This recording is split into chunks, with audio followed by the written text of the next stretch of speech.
Creative People, kembali lagi bersama saya Nailani Saski dan rekan saya. Fatika Bintang Prasanti, Kami akan melanjutkan pembahasan mengenai stand kontraktor. kita akan lompat ke jenis-jenis booth. Nah, jenis booth ini dibagi menjadi tiga, yaitu yang pertama jenis booth menurut tampilan. Booth menurut tampilan yang pertama ada booth dua dimensi atau banner. Biasanya itu cuman pakai banner aja dan tidak ada ukuran ruang. Biasanya digunakan untuk booth kios. Kemudian ada booth tiga dimensi.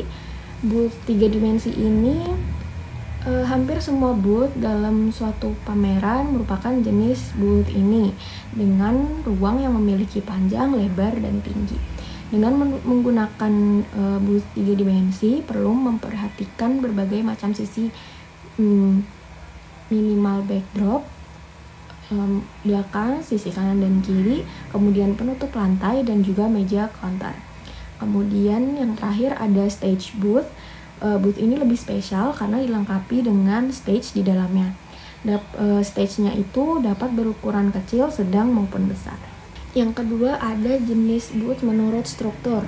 Nah, yang pertama ada knockdown booth. Dia lebih dikenal dengan stand bongkar pasang. Stand bongkar pasang ini merupakan booth yang dapat dipakai berulang kali karena dapat disimpan kembali setelah digunakan. Booth jenis ini memiliki elemen desain tetap seperti misalnya rak atau meja counter yang termasuk aset perusahaan dan akan selalu dipakai di setiap acara. Kemudian ada booth partisi. Booth partisi ini adalah stand yang dibatasi oleh partisi di beberapa sisinya.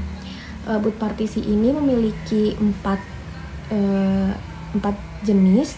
Yang pertama ada inline. Dia ini cuman satu sisi aja yang terbuka. Kemudian ada corner booth. Dia dua sisi yang terbuka. Kemudian ada peninsula.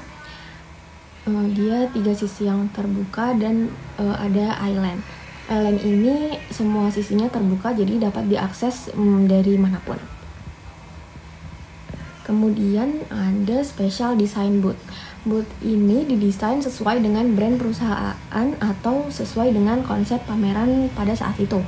Banyak keunggulan yang didapat dengan menggunakan booth tipe ini karena setiap pameran dapat berbeda desainnya sehingga membuat penasaran pengunjung.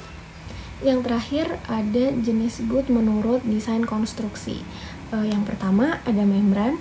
Membran yang digunakan untuk booth pameran biasanya dikenal dengan istilah tension fabric display. Konstruksi ini berupa kain besar dan dilengkapi dengan tiang aluminium di kedua sisinya sebagai penyangga. Membran ini umumnya bergambar desain representasi perusahaan dan menjadi latar belakang pada booth sederhana yang dapat dilengkapi lampu di bagian atasnya. Sedangkan ukuran yang digunakan dapat disesuaikan dengan ukuran stand. Yang kedua ada pop-up. Pop-up ini umumnya disebut juga dengan pull-up display atau portable display.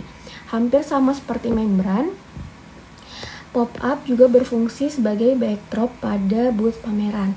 Tetapi secara grafis, pop-up terdiri dari beberapa panel yang digantung secara vertikal dan kemudian disatukan untuk membentuk grafis yang lebih besar, bukan satu rangkaian utuh. Kemudian ada hybrid. Desain konstruksi hybrid merupakan tampilan modern dengan menggunakan sistem fleksibilitas yang mudah digunakan. Sistem hybrid ini didominasi dengan logam, die-cut panel, lampu LED, podium grafis, dan dilengkapi dengan meja counter. Pada umumnya, desain yang menggunakan model hybrid memiliki dominan garis lengkung. Selanjutnya yang akan kita bahas adalah material. Nah, kita akan ke bagian flooring terlebih dahulu. Nah, flooring ini ada 5 macam rekan-rekan. Yang pertama ada standar carpet. Standar carpet ini merupakan karpet yang biasa digunakan pada event. Dia memiliki ketebalan 3 mm dan berbahan polyester. Kemudian ada needle punch carpet. Biasanya juga disebut smooth pressed carpet. Karpet ini memiliki sifat tahan api atau tahan terhadap kebakaran. Lalu ada 32 mm floor. Lantai ini biasanya dipasang menggunakan MDF atau medium density fiberboard atau multiplex berukuran 1 kali 1 meter dengan ketebalan 16 mm. Di semua sisi stand terhadap rem tepi berbahan metalik. Nah, perbedaan antara MDF dengan multiplex itu apa sih? Kalau multiplex itu dia lebih kuat dan tahan lama, sedangkan MDF itu dia lebih halus, fleksibel, juga lebih murah. Selanjutnya 115 sampai 120 mm floor. Dia ini sama seperti 32 mm, hanya berbeda di tingginya saja. Tapi biasanya dia itu pakainya multiplex. Dan ada rangka di bawahnya agar kabel-kabel bisa masuk di bagian bawah floornya. Dan yang terakhir ada branded floor. Rangka ini sama kayak yang lain, cuman beda di bagian atasnya aja. Bagian atasnya itu dibuat by custom dan biasanya berbahan melamin, karena melamin itu kan memantul ya, jadi dia terlihat lebih eksklusif. Next, kita akan bahas tentang material-material. Yang pertama ada plywood atau multiplex. Dia ini adalah material pengganti kayu. Daripada menggunakan kayu yang berat dan mahal, multiplex ini bisa dijadiin opsi. Kelebihannya adalah praktis karena mudah dibentuk, tahan susut, tahan cuaca, kokoh, dan tahan air. Selain itu, multiplex juga memiliki ukuran dan tekstur yang beragam. Kelemahan dari multiplex ini sendiri adalah tidak sekuat kayu jika terpapar cuaca ekstrim terus-menerus. Jadi, multiplex ini nggak cocok buat furnitur outdoor. Juga ketebalannya lebih tipis daripada kayu, sehingga harus berhati-hati saat melakukan proses loading.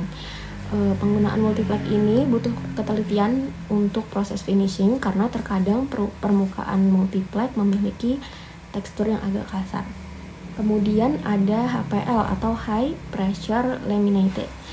Nah, dia ini adalah laminasi bertekanan tinggi yang digunakan untuk finishing suatu produk.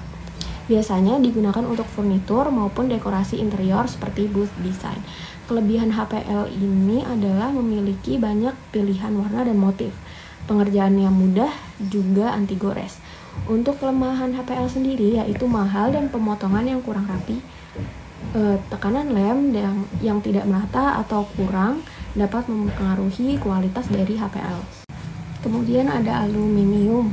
Logam ringan ini menawarkan tampilan modern dan elegan serta mudah untuk dipindahkan dan dirakit. Rangka aluminium tahan lama dan anti karat. Sifat aluminium juga ringan sehingga dapat mengurangi biaya transportasi dan pemasangan. Tetapi karena tidak seberat besi, aluminium akan mudah bergeser jika diletakkan di luar ruangan dan cuaca yang tidak mendukung, misalnya seperti angin besar. Kemudian ada plexiglass. Stand pameran dengan material ini menawarkan tampilan yang terlihat luas sehingga ideal untuk fashion, teknologi, dan desain. Plexiglass terkenal karena transparansinya yang tinggi. Itu memungkinkan produk ditampilkan dengan cara yang menarik.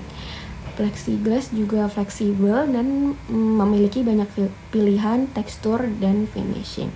Tetapi plexiglass tidak sekuat material lainnya.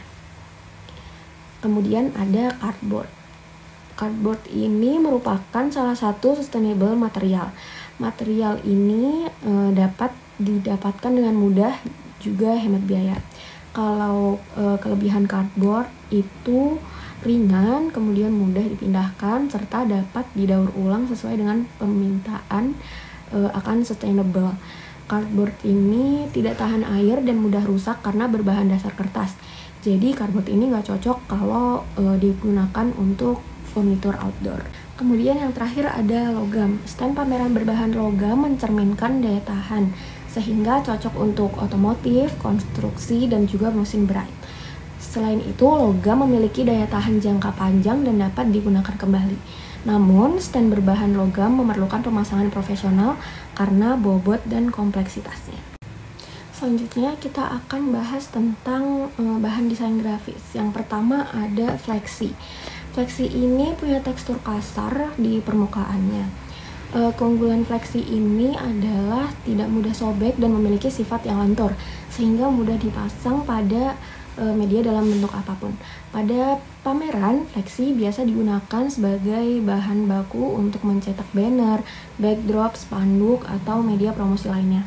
Hasil cetakan fleksi juga memiliki resolusi yang tinggi dan warna yang tajam sehingga membuat gambar atau teks yang dicetak dapat terlihat dengan jelas bahkan dalam jarak yang jauh.